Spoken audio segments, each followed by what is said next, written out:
Welcome back, everybody. I'm glad you guys are joining me today. And Congress already hates us enough. It doesn't surprise me a bit that Congress, in a bipartisan move, that means Republicans and Democrats joined together in order to limit speech. That's right. They went ahead and passed more anti-speech laws in this country, and approved by the Senate, would actually ban parts of the Bible from actually being used in public. This is what they do for foreign nations.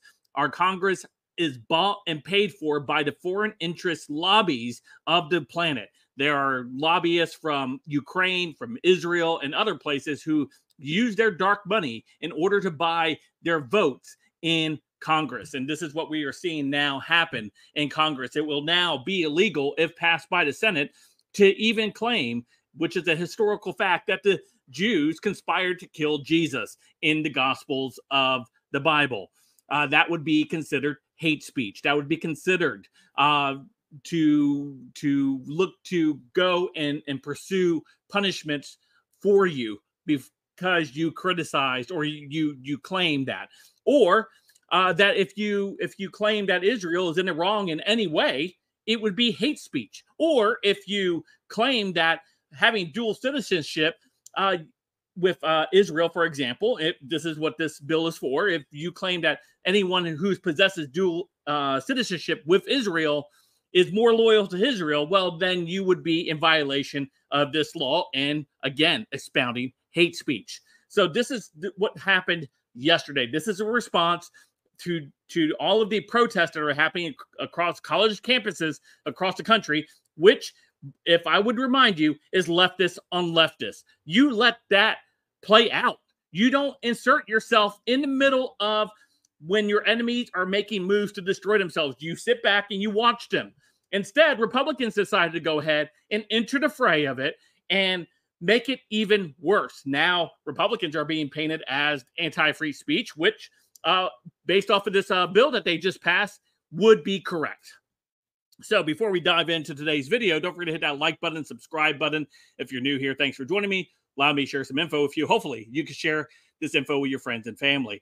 Smash that like button, 1,500 likes. If you like the content, you like the video, you like the channel, you can check out other videos on the channel by following the little links above here. So this passed yesterday. It was in the evening. I know a lot of people probably didn't see it yesterday. Some might be catching some of it today. If you're active on Twitter, maybe over on the other social media platforms, they may be talking about it, but it's very actively being talked about right now over on Twitter. And here's some of the highlights of this bill that just passed in the U.S. House of Representatives.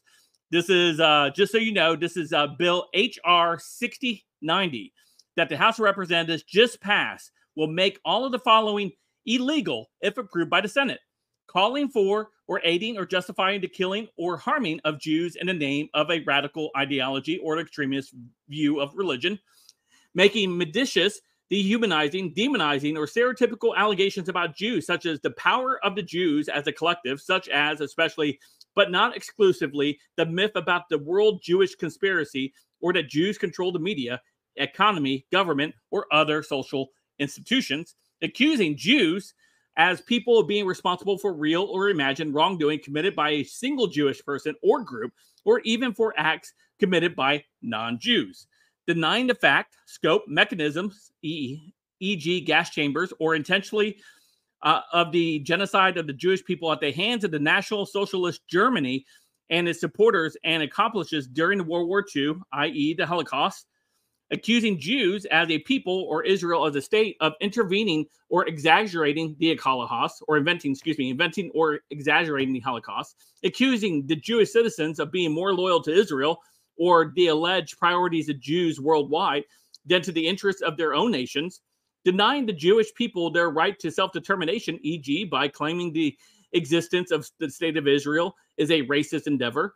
Applying double standards by requiring it of it a behavior not expected or demanded by any other democratic nation.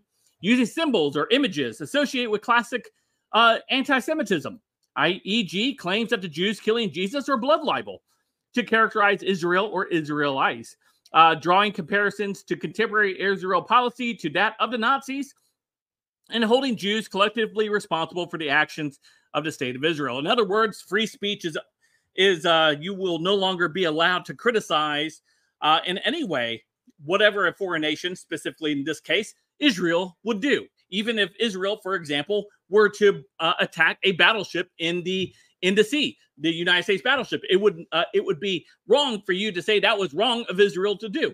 Or if you don't agree with their economic policies, or if you don't agree that they are continuing to do things that could be seen very wrong by, killing innocent people. So there's a lot to unpack here. And it's funny how the Republicans and Democrats came together in order to make this anti-free speech law because of what was happening on universities things. But Congress couldn't act when the cities were being burnt by Antifa, Black Lives Matter, or anything like that. That was okay with them. But as soon as the thing started toward Israel, it had to be shut down. This is a blatant attack of the First Amendment, and we should not stand for it. You should be on the phone with your congressman, your senator, and letting them know that this is unconstitutional. And I hope if this thing does pass, I hope it does get challenged in the Supreme Court, and I hope it gets overruled because it is unconstitutional. Hate speech is free speech, whether you like to admit or not. Words are words. Obviously, calling for violence is wrong, or causing for stuff like that is wrong. But this is so broad that can be interpreted in any way and go after whoever is in charge of policy and enforcement. So the next time the Democrat president is in office and says, hey, look at this, they're talking about Jesus, time to go ahead and arrest him for anti-Semitism, right?